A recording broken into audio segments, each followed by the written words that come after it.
Әмирхан Еники. Кунакчыл дошман.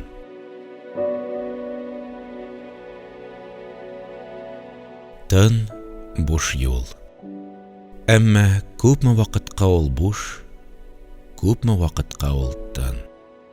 Ике көн буена бу юл һәммәнең кебек бик күп юллар өстендә мәхшәр купкандай, ут, төтен, тузан уйнап торды. Котышкыч дәхшәт урынына үрелде. Жан үзгеч фаҗигаләр мәйданы булып китте бу яктагы офыкларга сузылган җәйге ямьле юллар. Ләкин никадәр генә куркыныч, хәтәр булмасын, алар ахырда шушы олы юлга чыгарга тәвәккәлләделәр. Чыкмыйча мөмкин түгел иде. Болай да 3 көн буена кырлар уртасыннан юлсыз-нисез, сай үзәнлекләр буйлап кача-поса килделәр. Инде җитәр, артык түзәр хәлләре калмады.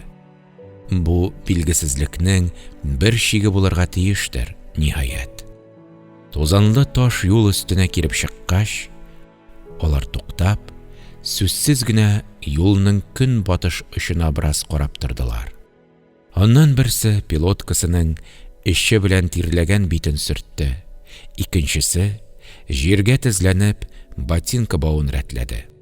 Өченчесе кесәсеннән тәмәке янчыгын чыгарган иде, ләкин шиша башлаган җиреннән туктап, уйланып торды да, ни өчендер янчыкны кесәсенә кире салды.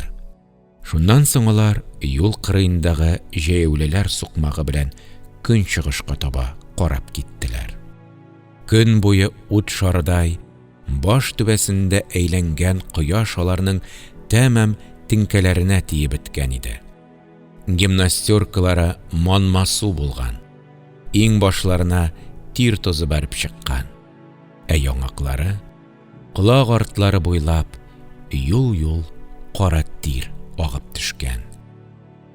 Тәнгә азрак җил үтсен дип ахрысы, кайшларын билләреннән салып, иң башлары аша кигәннәр. Котелок һәм кружкаларын шул кайшларының очына такканнар. Өчесенең дә кулларында каяндыр сындырып алган карама таяклар. Кемнәр соң бу сәер солдатлар? Аларның берсе Горький шәһәреннән грузчик Василий, икенчесе Норлат егете Хәким, өченчесе Чистай мишәре Талиб иде. Нидән соң алар мондый сукбайлар кыяфәтенә кергәннәр? 3нче көн сугыш башланды. Гитлер армиясе Совет халкын йомшак урыны өстендә буарга теләгәндәй безнең илгә таң алдыннан дөнья иң татлы йокыда чакта бәреп керде. Бу 3 солдат хезмәт иткән батальон шушы кабахат хаинлек эшләнгән көннән бер атна чамасы элек кенә дәүләт чигенә килеп, оборона ныгытмалары төзергә керешкән иде. Аны әле чын мәгънәсендә сугышчан часть дип тә булмый. Чөнки солдатлары аның балта, пычкы, көрәк кебек атмый торган кораллар белән генә коралланганнар иде. Хода белсен, корткычлык булмагандыр инде ул. Ләкин чик буенда яткан батальонга коралның чынын, ата торганын төзү эшләре беткәч кенә бирергә вәгъдә итәләр. Билгеле инде, фашист армиясе үзенең бөтен ут һәм тимер көче белән искәртмәстән бәреп кергәч, батальонның коралсыз солдатлары ихтыярсыз сарык көтүдәй тирә-якка сибелеп бетәләр. Менә шул мәхшәрдән качып котылган чакта бу 3 солдат ничектер бергә туры килеп, шушы газаплы һәм фаҗигале юлларын башладылар. Сугышның беренче сәгатьләреннән үк аларга дошманның никадәр көчле, хәтәр булуын гына түгел, явыз, йырткыч икәнен дә күрергә туры килде. Батальон торган җирдән 8-10 километрлар чамасы читтә алма бакчаларына күмелеп утырган бер кечкенә шәһәрчек бар иде. Немец авиациясы ұшып кергәч тә, менә шул бернинди хәрби часть мазар тормаган, гомумән бернинди хәтәр сизмичә һәм беркемнән явызлык көтмичә тыныч кына яшәгән шәһәрне ярты сәгать эчендә җир белән тигезләде дә куйды. Киштән капка төпләрендә оек бәйләп утырган әбиләр, бакча сукмакларында йөгерешеп йөргән нәни балалар, йокыларыннан уянырга да өлгермичә, хәрабәләр астында күмелеп калдылар. Әмирхан Еники. Кунакчыл дошман. Егетләр кара сөремгә чорналган шәһәрчекне читләтеп уздылар. Шул чакта бер нәрсә аларны бик гаҗәпләндерде. Шәһәрдән чыккан юл буенда ара-тирә аунап яткан кеше мәетләре очрый башлады. Кай җирдә бер генә мәет, ә кай җирдә исә бер юлы берничә мәет. Хатыны, кызы, бала-чагасы аунап ята иде. Күбесе йөз түбән капланып төшкән. Нидән бу? Кайбер мәетләрне игътибар беләнрәк карагач, егетләр эшнең серен аңлап алдылар. Немец самолетлары шәһәрдән качып котылырга тырышкан бу бичараларны пулеметтан кырып йөргән икән. Шундый мәгънәсез явызлык иде бу. Егетләр ни уйлап, ни әйтергә дә белмәделәр. Хәер, немец авиациясының никадәр нахал булуын, никадәр мәгънәсез, ахмак эш итүен алар үзләре дә бик тиз җилкәләрендә татыдылар. Шулай, икенче көнне арыш басу эшеннән тар гына юл белән китеп барганда, безнең яктан кайтып килүче ике немец самолетының берсе булар өстенә борылды. Ярый әле Хәким шунда ук моңа игътибар итеп өлгерде. Туктала бирә бул. Егетләр, карагыз әле. Бу очлы борын безнең өскә килә түгелме соң, диде. Василий күтәрелеп караганда, самолет инде түбәнәя дә башлаган иде. Ятыгыз, дип бер кычкырды да ул арыш эшенә чумды. Егетләрнең җиргә сеңүләре булды. Арыш өстен шаулатып, көчле җил исеп китте. Һәм яман үкереп, зур кара күләгә шуу бузды. Йомшак камыл төпләренә пулеметтан өзеп кенә тыр-тыр иттереп эре пуля тизеп китте. Ләкин тагын әйләнде. Тагын арыш өстен йөрмәләндереп, улап, җирне гаять зур тегү машинасында теккәндәй тырылда бузды. Үкерә-үкерә ераклашты. Югары күтәрелде һәм үз юлы белән китеп тә барды. Иң элек Хәким тезләнеп, арыш арасыннан тизрәк башын сузды һәм бик хирсләнеп самолетны озатып калды. Василий торып утырды да, ничек тынычланырга белмәгәндәй, тезләрен кочаклады. «Вот сволочь! Вот подлец!» диде ул, башын чайкап-чайкап. «Нишли, нишли бит, ә? Эх, нигә болай булды соң әле бу?» Һәм ярсудан йодрыгы белән җирне тияргә тотынды. Булар китәргә дип аякларына да бастылар. Талип беләкләре белән башын каплаган килеш һаман ята иде әле. Хәким иелеп, аның итәгеннән тартты. «Талип, ни булды сиңа? Тор әйдә!» Талип иңелек акрын гына шалкан әйләнде. Аннан терсәгенә таянып кына башын калкыта башлады. Чырай калмаган иде аңарда. Василий гаҗәпләнеп башын селекте. «Ай-һай, авиацияны бер дә яратмыйсың икән син, зрә!» Талип нидер әйтмәкче булган иде дә, тик калтырануын тыя алмады. Әнә шулай котырынды немец авиациясы. Кайсы якка гына колак салма, гөрес-тәгөрес җир селкетеп, химаясыз шәһәрләрне җимерде. Тын авылларны яндырды. Тузанлы юллар буйлап төркем качып баручы хатын-кыз, бала-чагаларны кырып йөрде. Хәтта ялгыз кешеләрне куып йөрүдән дә тартынмады. Дошманның шушы оятсызлыгы һәм ерткычлыгы безнең егетләрне иң караңгы, иң газаплы уйларга төшерде. Нигә бу болай? Ничек кенә килеп чыкты соң әле бу? Дошман иркенләп котырынсын, ә син качып-посып, кырлар уртасында адашып йөримеш. Я, моңардан да аяныч хәл булырга мөмкинме? Һич шиксез, бу хәлдән чыгарга кирәк иде. Ничек кенә булса да, үзебезнең берәр частьне очратып, шуңа кушылырга кирәк иде. Шунсыз эш харап, шунсыз алар бетәчәкләр. Дошман кулына эләгү ихтималы алар өчен хәзер иң зур куркыныч иде. Бу куркыныч аларга гадәттән тыш сак булырга куша. Шунлыктан алар армый-талмый һаман көнчыгышка таба барсалар да, олы юлга чыгарга җөрьәт итмәделәр. Ара-тирә якын килсәләр дә, анда һаман дошманның үтеп-сүтеп торуын сизеп, читкә тайпылырга мәҗбүр булдылар.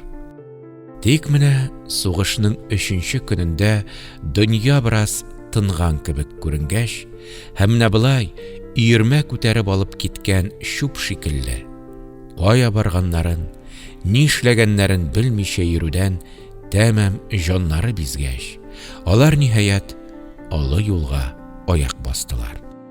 Горький русы Василий ничектер үзеннән үзе башырак булып танылып өлгергән иде инде. Шуңа күрә ул гел алдан бара.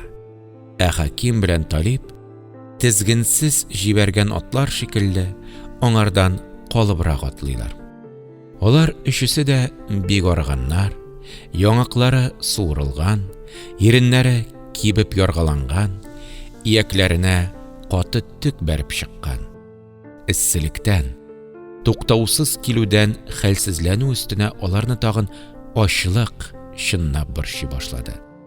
Моңарчы Талипның саклап йөрткән 5-6 шакмак шикәрен суырып, кузгалак чәйнәп, ара-тирә җиләк чүпләп килделәр. Бүген 4нче тәүлек инде бер лыкма икмәк капканнары юк. Тиздән эшләре арка сөякләренә ябышыр кебек. Тәмәкеләре дә бетеп килә. Хәер, аш кырсакка тартып та булмый. Хәзер үк укшыта башлый. Әмирхан Еники. Кунакчыл дошман. Алар баралар. Алларында туп-туры сузылып киткән тигез юл. Аның тарайып югалган түренә чаклы күз туктарлык бер генә карашкы да күренми. Бөтен тирә-якта сәер, ят бушлык һәм җансыз тынлык хөкем сөрә. Сугыш әллә бик артта калган, әллә бик алга киткән, белер хәл дә юк. Әйтерсең, бу бер үлек ара, ник бер җан әсәре сизелсен. Хәтта әйләнәдәге табигать тә коты алынгандай тып-тын тора. Солдатларның инде үзара сөйләшәселәре дә килми башлады. Бик күңелсез уйларга йотылганнар иде алар. Күпмедер барганнан соң, менә бер вакытны алар үз артларында тоташ, каты бер гөрелдәү ишеттеләр. Өчесе дә туктадылар һәм артларына борылып тыңлап тора башладылар. Тигез юлның очында ургылып-ургылып сыры тузан күтәрелә иде. Ни галәмәт бу? Тузан таралмыйча юл өстендә асылынып тора. Шундыктан нәрсә килгәнен абайлап та булмый. Ләкин бик яман нәрсә килә ахрысы. Каты гөрелдәү бөтен тирә-юньне тутырып, һаман көчәя бара. Ниһаять Василий шәйләп алды булса кирәк. Шумлы тавыш белән: "Немец танклары" диде. Шунда ук өчесе дә бер-берсенә карадылар. Нәрсә эшләргә? Аптырау һәм курку шул секундта ук аларның агарган йөзләренә бәреп тә чыкты. Шулай да югалып калмадылар. Хаким кулы белән сул якка изәп күрсәтте. "Әйдәгез, йөгерик шунда." Юлдан 400 метр чамасы гына читтә тигез кыр уртасында кичкенә аппак каенлык күренә иде. Шунда йөгермичә бүтән чара юк. Василий ашыгып, әйдәгез диде дә, юл буендагы канауга сикереп төште. Төшү белән уң ягында сай чокыр аша калын шпаллардан салынган кичкенә күперне күреп алды. Күпер 20-30 метр гына арырак иде. Урманга дип омтылган җиреннән Василий кисәк кенә уңга борылып, илә-илә шул күпергә таба йөгерде. Хәким белән Талип та артларыннан җитеп сукканны көткәндәй, җилкәләрен җыерып, аның артыннан йөгерделәр. Күпернең эче бик тәбәнәк, кысан булса да, егетләр ничек тә сыйдылар. Сулышын көчкә алган Хәким: «Нигә монда кердең?» диде. Василий иңелек бик яман итеп бер төшкерде, шуннан соңна ачулы тавыш белән: «Вот голова, тигез кырдан йөгереп кара» диде. «Пулеметтан бер генә сиптергән булырлар иде». Талип бизгәк тоткандай дер-дер калтырый иде. Аның калтырануы Хәкимгә бик ямьсез тәэсир итә иде. Ахырда түзмичә ул терсәге белән Талипның кабыргасына төртеп алды. «Булмалы шул хәтле, ир башың белән». «Нишлемсең? Мин гаеплемени?» диде Талип, илардай булып. Һәм аның тешләре бер-берсенә шык-шык бәрелеп куйды. Җир тетрәтеп килгән гөрелдәү шундый коточыргыч дәһшәт белән якынлаша ки, тиздән менә аларның бөтенләй йотар, юк итәр кебек иде. Ул да булмый. Таш юл сыгылып тора башлады. Күпернең калын шпаллары сикерешергә тотындылар. Солдатлар өстенә ишелеп тузан туфрак куелды. Һәм мотор үкерүе, тимер шыңы, ташлар шыкырдавы дөньяны тәмам күмеп китте. Танклар үтәләр. 1-2 минут кына булса да, шушы галәмәткә чыдап утыр әле. Өстәүнә егетләрнең буш эшләре җир белән бергә туктаусыз селкенә. Һәм бу нәрсә аларны айруча газаплы иде. Шыкырдатып тешләрен кыскан Василий эшеннән генә танкларны санап утырды. Соңгысы үткәч, тирән сулап: «12, бәдбәхетләр» диде. «Дөрес, 12» диде Хәким дә.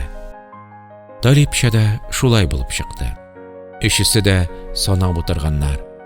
Һәм өчесендә дә хәзер бер үк авыр, күңелсез уйлар иде. Танклар безнең якка таба китте, димәк, алар һаман да немецлар артыннан сөйрәлеп баралар икән әле. Василий кат-кат башын чайкап куйды. «Юк, үзебезнекеләргә җитәбез, җитәргә кирәк. Колбасниклар кулына гына эләкмик». Әмирхан Еники. Кунакчыл дошман. Танклар шактый кызу ераклаштылар. Яман тавыш тирә-якны һаман яңгыратса да, бик тиз тыныклана барды. Шулай да безнең егетләр күпер астыннан чыгарга ашыкмадылар. Исләрен җыеп, үз алларына уйланып, сүзсез генә утыра бирделәр. Ахырда тавыш тәмам тынгач, Василий урыныннан кузгалды. Бил тиңентен чыгып, сак кына башын күтәрә башлады. Иңелек уңга, кыр ягына карады, аннан акрын гына сулга, юл өстенә борылды. Һәм менә сиңа кирәк булса, юл өстендә туп-туры аңа карап 3 немец басып тора иде. Василий һич сискәнмәде, курыкмады, бер хәрәкәт ясамады. Ә немецларга карап катты да калды. Күпме дәвам иткәндер бу хәл. Тик бераздан гына ул үзенә төбәлгән бер пистолет, 2 автомат көпшәсен күреп алды. Аз гына саксыз хәрәкәт, көпшәләр шул секундта ук аңа ут төкерергә тиешләр. Ләкин немецлар үзләре дә аңа бик хайран булып карап торалар иде. Курку һәм саклык хисеннән бигрәк онытылып кызыксыну аларны гүя биләп алган иде. Һәр хәлдә Василий шуны ничектер сизде булса кирәк. Күз ачып йомганчы торып аягына да басты. Автоматлар атмый калдылар, чөнки Василий коралсыз иде.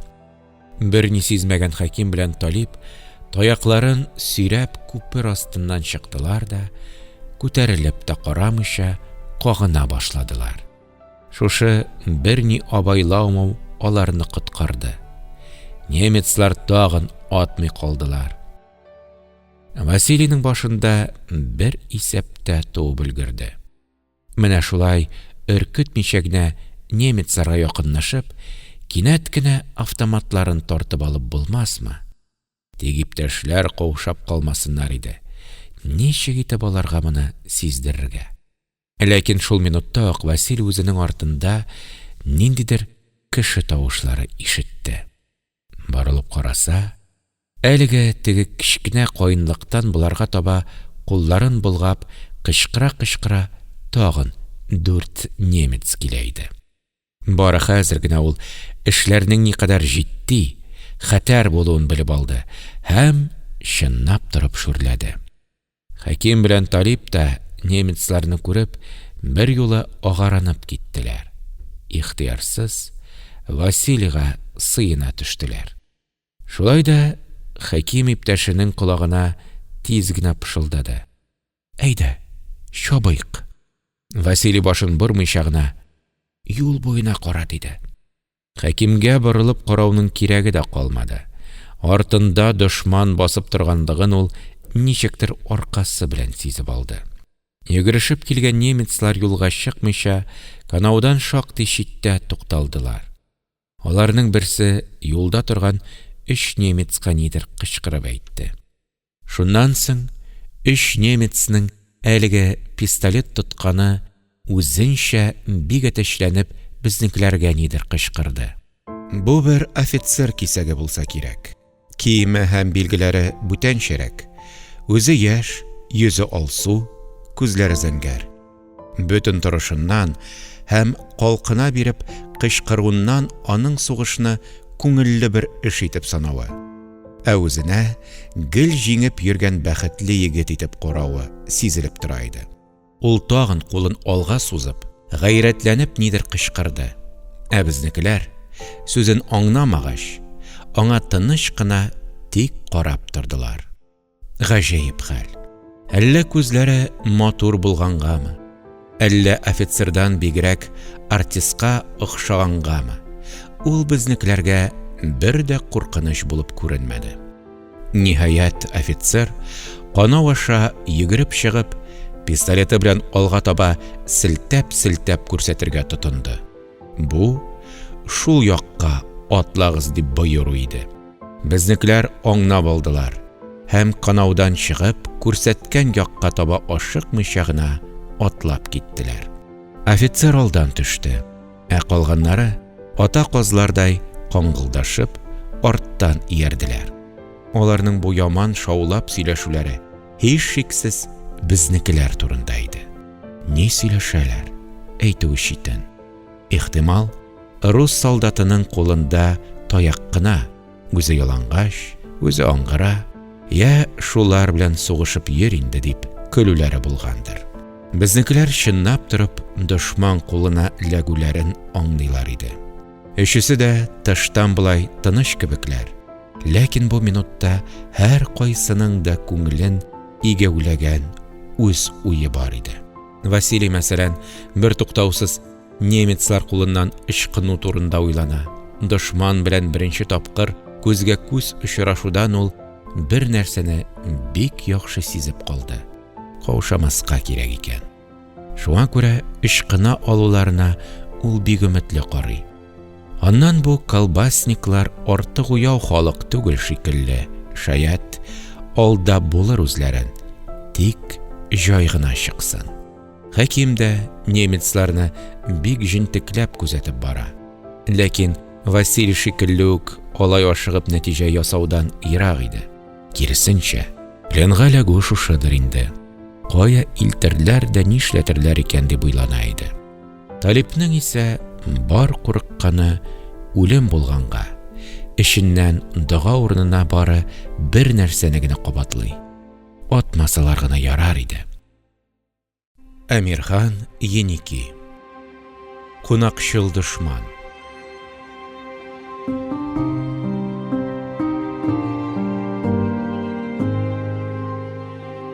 Кыенлыкка җитәрәк, Василий иптәшләренә пышылдап кына: «Каушамагыз», диде.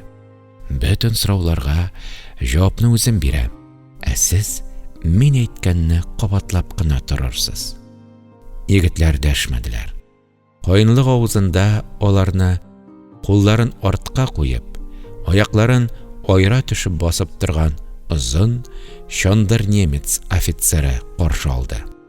Бу кечкенә җанвардан булмаска тиеш иде. Башында аның алгы чите иләмсез текә күтәрелеп торган фуражка. Шунда тигез канатларын туп-туры җәйгән ак бөркет эмблемасы беркетелгән. Өстендә тар погонлы, яшькелт соры френч, аякларында краги белән кара ботинкалар. Билендә портупеялы каеш, шуның сул ягында зур пистолет кабурасы.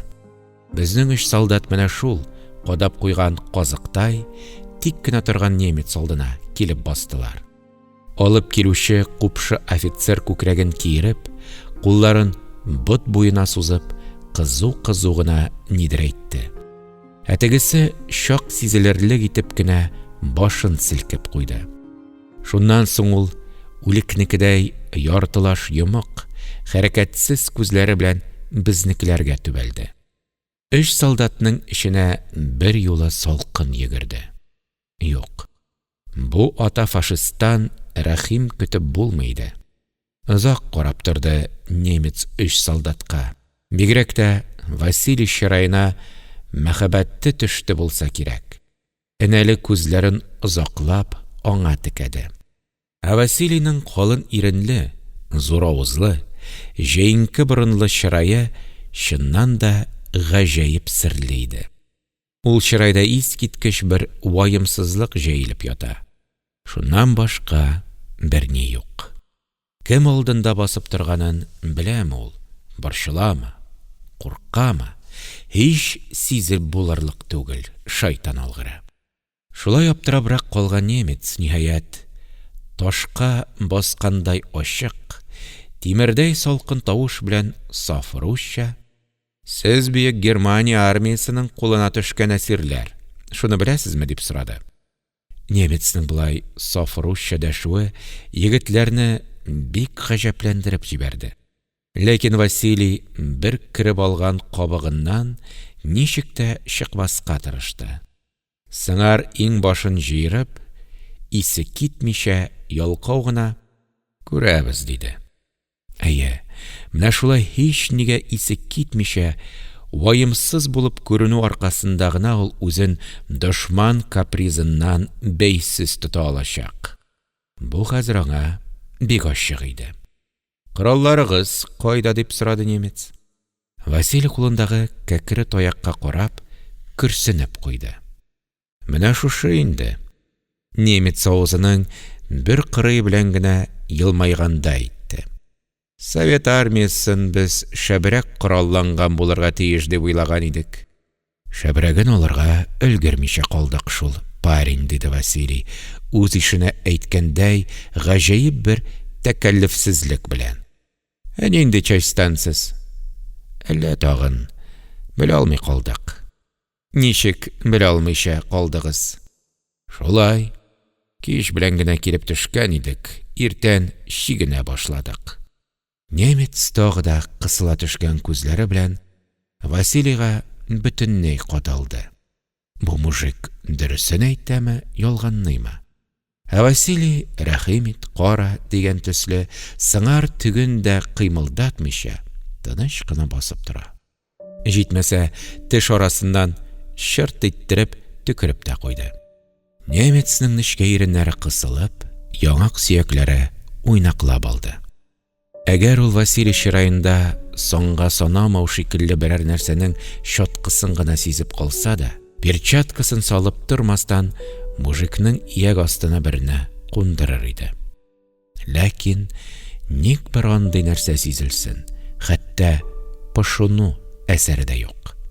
Менә тип.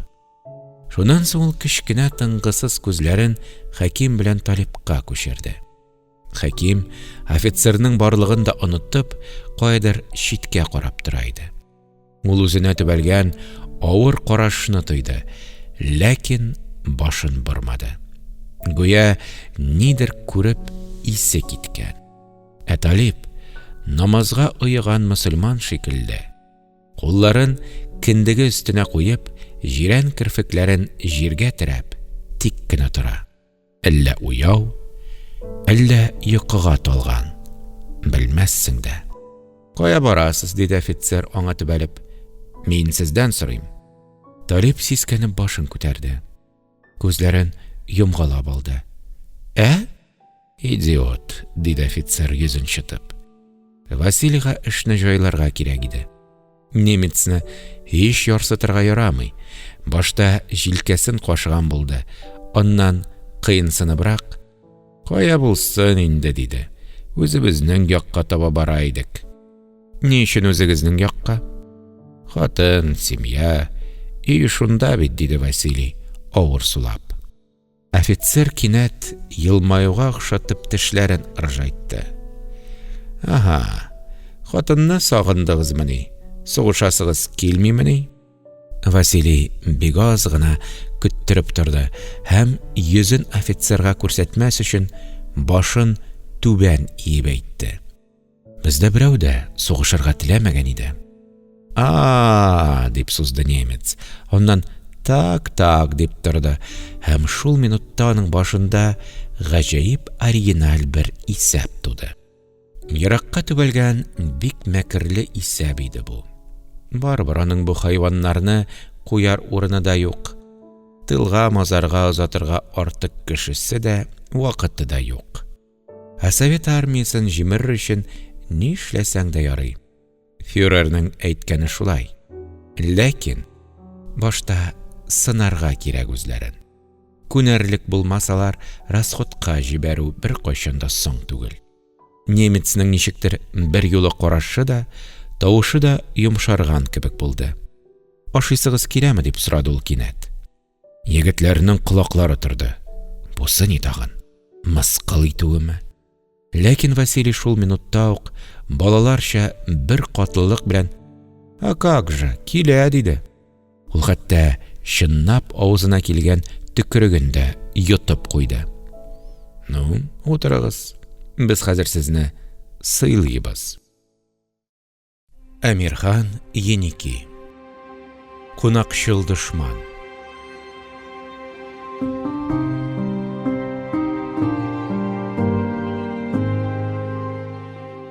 Һич икеләнү күрсәтмичә, иң элек Василий, аның артыннан Хәким белән Талип яшел чирәмгә утырдылар. Таякларын яннарына сузып салдылар. Алар ач иделәр. Ашау сүзен ишетүгә аларның башлары әйләнеп китте. Авызларына үзлексез төкерекләре килә торды. Ләкин алар офицерга ышанмыйлар иде. Икмәк урынына бер әшәккә мыскыл белән сыйлар дип шомланалар иде. Хәкимнең Василийга бераз ачуы да килде. Нигә әйтте, нигә баш тартмады дип ачынып уйланды ул. Василий үзе дә офицердан бер нинди дә изгелек көтми иде. Әмма ул бөтен эшен бер теләк, дошманны алдап булмасмы дигән теләк белән эшли иде. Шуның өчен дә ул үзенең каушау белмәс бер катлы ваемсызлыгын ничек тә сакларга тырыша иде. Дөресен генә әйткәндә, аның үзен үзе булай тотуы бик табигый рәвештә иптәшләренә дә йогып өлгерде. Немец хәкимнәрне алып килгән әлеге яшь чибәр офицерга нидер кушты. Анысы тиз генә борылып, агачлар арасына кереп китте. Һәм озак та тормый, аннан пергаментка төргән 3 кисәк нәрсә китереп безнекеләрнең алдына салды. «Ашагыз», – диде немец. Безнекеләр 4 кырлы каты әйбернең пергаментын йырттылар. Алар кулында чыннан да икмәк иде. Немецларның сугыш өчен махсус алдан әзерләп куйган поход икмәге. Шуңа күрә таш кебек каты да икән ул. Безнекеләр көч белән сындырып, тәмләп ашарга тотындылар. Бу вакытта аларны зур гына төркем немец солдатлары уратып алганнар иде. Шаккатып безнекеләргә карап торалар. Безнекеләр дә утырган җирләреннән икмәкләрен шәйни немецларга бик игътибар белән карыйлар. Шушы икән инде ул бәйдән ычкындырып җибәрелгән өер. Ватып җимереп, яндырып кидереп, кырып бетереп килүче батырлар. Әйтәсе дә юк. Карап торырга бик шәпләр. Барысы да сугым малыдай көрләр, баштан аяк өр-яңадан киенгәннәр. Коралның да яңасын асканнар. Шуның өстенә кәефләре дә шәп булса кирәк. Авызлары колакларына кадәр ярылган. Тик аларның бу елмаюларында ниндидер аптырау чагыла. Җирдә ашап утырган 3 коралсыз солдатның бу кадәр пошымсыз булуларын, бу кадәр тыныч карауларын ничек аңларга? Тармар ителгән армиянең пленга төшкән солдатлары шулай булырга тиешме? Әллә алар үзләрен җиңелгәнгә, беткәнгә санамыйлармы? Гаҗәп, бик гаҗәп. Егетләрнең авызыннан күзен алмыйча карап торган немец: «Аракы эчәсезме?» – диде.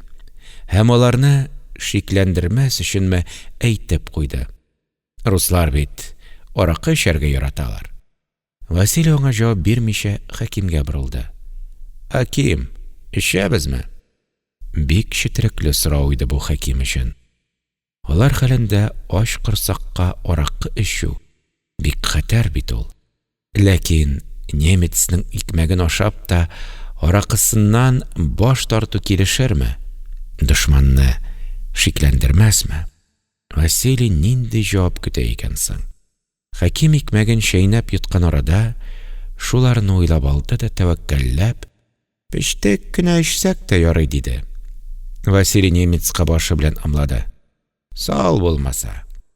Немец биленнән чехоллы флягасын алып, шуның сырлы капкачына аракы салып, Василийга сузды. Василий сүзсез генә капкачны алды, кул сырты белән авызын сөртеп куйды. Аннан аскы иренен чыгара төшеп, аракыны ипле генә салып та җибәрде. Шунда ук аның ишәгеләре буйлап ут йөгерде. Ләкин ул чыраен да сытмады.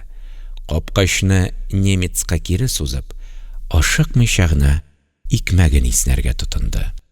Офицер хакимгә салып бирде. Хаким дә сырлы капкачны кулына алу белән башын чөеп эчеп җибәрде. Ихта итмәде, тик төкереп кенә куйды. Аннан Талип үз өлешен алды. Аның куллары калтырый иде, шуңа карамастан егет иске гадәт буенча капкачны оста гына авызына каплады. Егетләрнең аракыны эчә белүләре немецка ошады булса кирәк. Кечкенә күзләре караңгыда утырган мәченекедәй ялтырап китте. «Браво, браво!» – диде ул, юкка иреннәрен йырыр-йырмас. Аның әйләнәсендәге солдатлар да үзара шаулап, көлешеп алдылар. Немец әлеге икмәк китергән чибәр офицерга тагын нидер кушты. Чибәр офицер тиз генә агачлар арасына кереп китте дә, бераздан колбаса, сыр, бизәкле кәгазьгә төргән тагын нәрсәләрдер күтәреп чыкты. Немец ымлау буенча ул шуларның барысын да егетләр алдына китереп салды. «Ашагыз туйганчы», – диде немец. Безнекеләр рәхмәт әйтеп тормыйча, алларына төшкәнне бик эшлекле кыяфәт белән ипләп кенә сыпыра бирделәр. Ләкин карчыга кебек күзен алмыйча карап торган немецка һәм шак каткан солдатларга һич игътибар итмичә ашап утыруы Алар өчен җиңел эштән түгел иде. Чөнки немецка эне эше кадәр дә ышанмыйлар. Чөнки бу өрәкнең кирәксә шушы минутта ук аларның эшләренә икмәк биргән кулы белән бер уч пуля да җибәр алачагын белеп торалар. Гомумән, немецның мәкерле ният белән сыйлавы алар өчен көн кебек ачык иде. Моны хәтта немец солдатларының чырайлары ук әйтеп тора. Янәсе, офицерлары бу эш русиш өстеннән бик оста шуклык эшли. Ә алар шуның нинди эффект белән бетәсен алдан ук сизеп, тәгәрәгәнче шаркылдарга әзерләнеп торалар. Кыскасы, тышканга үлем, мәшегә көлке. Менә офицер әлеге сырлы капкачка тагын аракы салып, бер сүз әйтмичә Василийга сузды. Василий сүзсез генә алды, эчте, кире бирде. Аннан бер сөйләшү булсын дип офицердан сораган булды. Сезнеңчә аракы ничек? Безнеңчәме? Шнапс. Шнапс? Хаким онытма, немецлар аракыны шнапс дип атыйлар икән. Хаким җитди генә: "Ярар, онытмам" диде. Василий елмаймас өчен тамак кырып куйды. Әмирхан Еники. Кунакчыл дошман.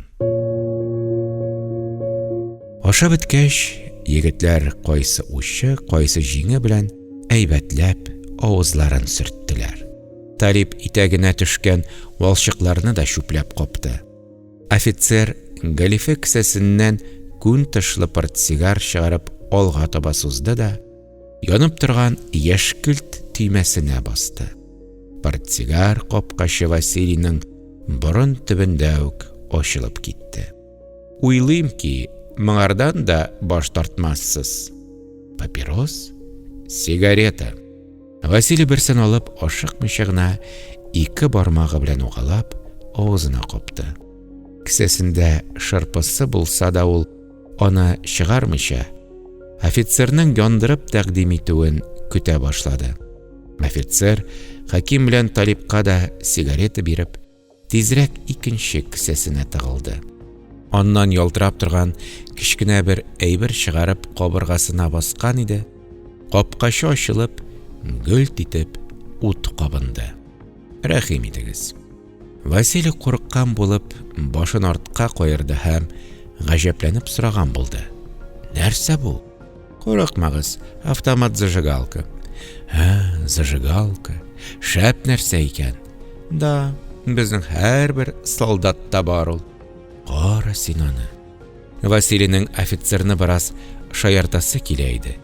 Ничек кенә булмасын, аш корсакка эчкән аракы кәефен күтәреп җибәрде. Ләкин бу иблисның күзләре шундый очлы, шаяртып маташуыңны хәзер үк сизеп алуы бар. Аннан бетте баш. Пешермичә терелә яшар. Юк, саксыз кыланырга ярамый. Ярамый. Һәм Василий яңадан үзенең кабыгына керде. Гаҗәеп бер мәнсезлек белән авызын зур-зур ачып иснәргә тотынды.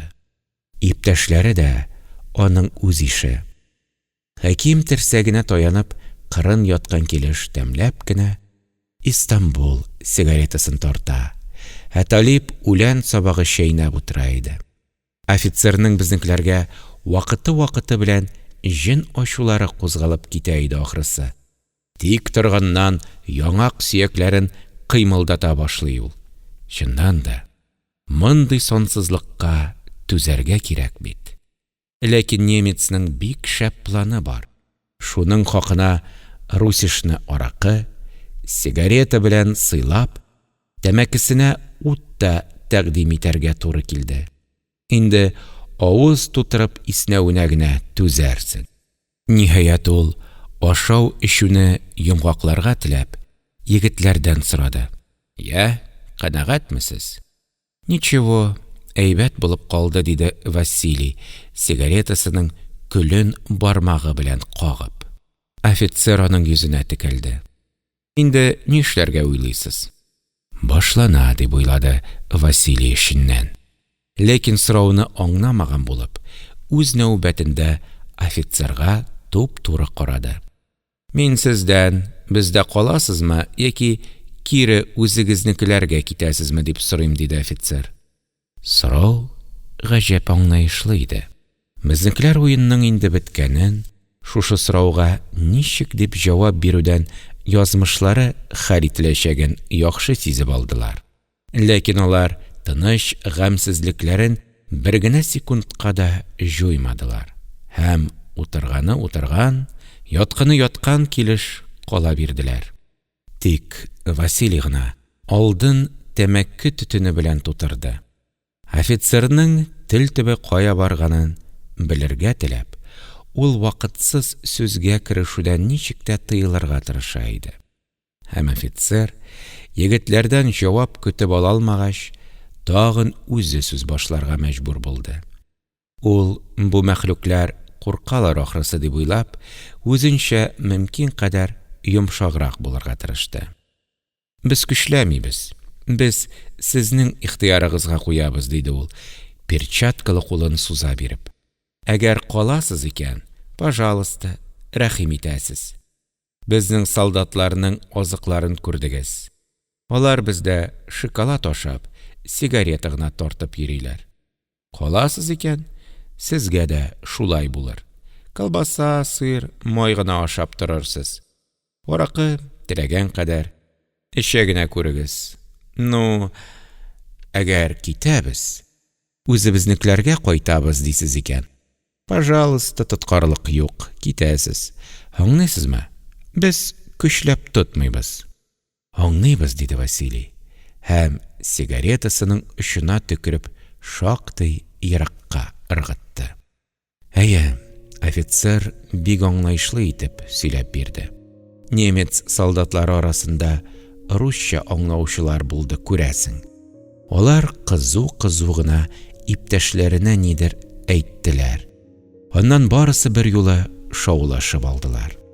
Тыңгач, безнекеләрнең кызыклы җавабын ишетер өчен бөтен чырайлары белән түземсезлек күрсәтеп, көтеп тора башладылар. Егетләр өчен хәлиткеч минут килеп җитте. Хәзер инде җавапны бирергә һәм бирә белеп бирергә кирәк иде. Офицер бу җавапны бары Василийдан көткән шикелле, мәкерле сынау карашын аңа төбәде. Кинәт Василийның йөрәгендә рәхимсез ярсу кузгалып куйды. Немецның озын, үлек битенә «Без колбасага сатылучылар түгел» дип яман кычкырасы килде. Ләкин башын салмак кына хәкимгә барды. Һәм гади генә әйтеп, «Яким, нишлибез?» диде. «Господин офицер, әнә калсагыз да ярый, китсәгез дә була», ди. Кырын яткан хәким дошман офицерын бар дип тә белмәгән гаҗәеп бер мәнсезлек белән шунда ук әйтеп тә салды. «Әй, нишлик монда? Конечно, китәбез». Василий эшеннән дустына «Молодец» диде дә Талипка борылды. «Ну, Талип, китәбезме, калабызмы?» Талип хәким кебек артист түгел, ләкин гел иптәшләренә сыйынып яшәргә өйрәнгәнгә күрә, үзеннән үзе килеп чыккан табигыйлык белән «Мин сездән калмыйм» диде. Василий акрын гына урыныннан кузгала башлады. «Киттек алайса, дуслар. Торыгыз, шулай, господин офицер, без китәргә булдык». Офицер мәгънәле генә итеп немецчә «Sehr gut» дип куйды. Әмирхан Еники. Кунакчыл дошман. Немец солдатлары хәрәкәтсез, тып-тын торалар. Бушымлы бер минут иде. Гүя, менә хәзер нидер булырга тиеш.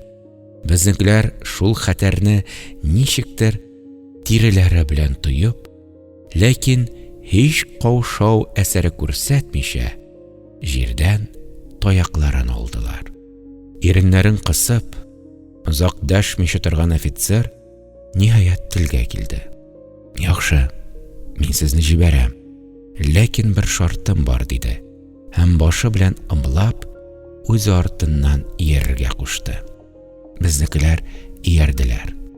Солдатлар төркеменнән читкәрәк китеп туктагач, офицер егетләрнең әле берсенә, әле икенчесенә карап, һәр сүзенә басым ясап, акрын гына сөйләргә тотынды. Күрәсез, мин сезне тотмыйм. Хәзер китәрсез, ләкин шартым шул. Анда, үзегезнекеләр янына кайткач, монда күргәннәрегезне солдатларыгызга әйбәтләп сөйлисез. Безнең, ягъни бөек немец армиясенең сезне ничек яхшы каршы алуыбызны, ничек ашатып эчертеп җибәрүебезне сөйләп бирәсез. Нәрсә ашап эчүегезне яшермичә сөйләгез. Колбаса, сыр, булки, главное, аракы. Исегездә тотыгыз. Большевиклар белән еврейләрне яклаудан баш тартып, безнең якка чыккан һәрбер рус солдатын без шулай каршы алачакбыз. Менә шуны яхшылап үзегезнекеләргә төшендерегез. Әйтегез. Сугыш тиздән бетә. Немецлар Мәскәүгә барып җиткәннәр диегез. Безнең солдатларны күрдегез ич.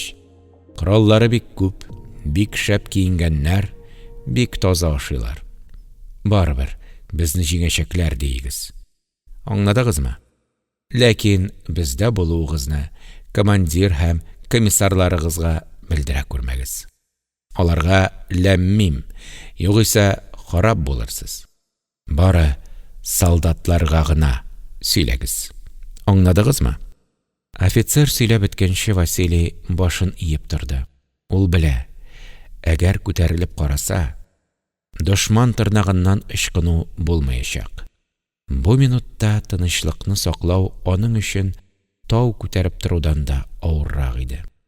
Шулай да ул шик тудырмаслык, нык тавыш белән аңладык диде. Офицер Талип белән Хәкимгә карап, кабатлап сорады. Аңладыгызмы? Талип аңлаганын белдереп, тиз генә башын селекте. Хәким исә бер сүз дәшмичә калды. Әллә офицерның күңелендә берәр шик кузгалды. Ул тагын егетләргә авыр сынау карашы белән текәлде. Мин әйткәннәрне сөйләрсезме? Түкми-чәчми барысын да җиткербез, господин офицер. Тыныч булыгыз, диде Василий чегән өлгерлеге белән. Яхшы, барыгыз алайса. Һәм офицер салмак кына кулын селкеп куйды. Безнекеләр борылып киттеләр, ә хайран булып урыннарында каткан немец солдатлары бер тавыш чыгармыйча алар артыннан карап калдылар. Аз гына киткәч тә Василий иптәшләренә пышылдап әйтте. Артыгызга борылып карыйсы булмагыз. Талип бер дә борчылуын баса алмый иде. Арттан атмаслар микән? Хәким аңа ачу белән карап, кискен генә курыкма ахмак, диде. Бераз китә төшкәч, Василий авыз эченнән нидер мыгырдана башлады. Аның йөзе кызарып бүртенгән, муен тамырлары калкып чыккан иде. Ул каты итеп кулын йомарлый һәм туктаусыз төкеренә, әйтерсең кунакта ашаган сыйлардан күңеле булгана. Менә Талип алгарак чыгып кызурак атлый башлагач, ул кычкырудан чак тыелып, «Кая чабасың, анаңның?» диде һәм рессорлы тарантаста баргандай тибрәтеп, 5-6 катлы итеп сүгенеп җибәрде. Шуннан соң Талип алга чыкмас булды. Василий исә юл буена ачынып сүгенүдән туктамады. Ах, бәдбәхетләр, ах, сволочлар, нинди арзан сатып алдылар, а? Хәким аңа борчылып карап алды. Нигә бу хәтле тузасың, Василий? Ашадык та качтык, кемнең аларга сатылганы бар? Василий авызының бер як чите белән генә зәһәр елмайды. Шул гына калган иде. Хәким, мәнсез кеше син. Аннан гердәй йодрыгын яртылаш күтәреп, салмак кына селкеп барды. Ну, ничего, Фашист актыгының сыйын онытмабыз без. Кулга корал гына алыйк, унлата кайтарырбыз. Бу вакыйганы миңа 1945 елның язында госпитальдә ишетергә туры килде. Сөйләүче палатадагы күршем. Сугыш дәвамында 6-нчы мәртәбә яраланып госпитальгә кергән әлеге шул Норлат егете Хәким булды. Ул көннәрдә кызыклы да, гыйбрәтле дә булып тоелды бу вакыйга. Чөнки безнең армия фашистларга каршы Берлинның үзендә соңгы катты сугыш алып бара иде инде. Рамил Вазиев укыды.